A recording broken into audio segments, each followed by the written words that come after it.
Yun, sarap tuyo.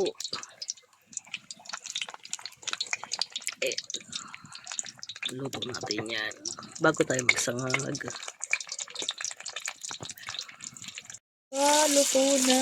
Hanguin na natin. So tayo mga Pilipino, likas na matipid. Yung pinagpituhan ng tuyo, dito natin igigisa yung bawang na pang sangag. Ayan. Ito yung pinakamasarap eh. Diba yung pinagpituhan ng tuyo. Ayan.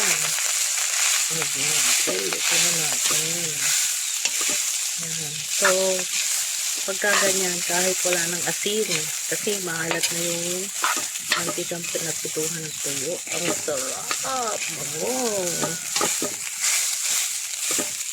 Luto na. Tara kain na tayo mga kapatid.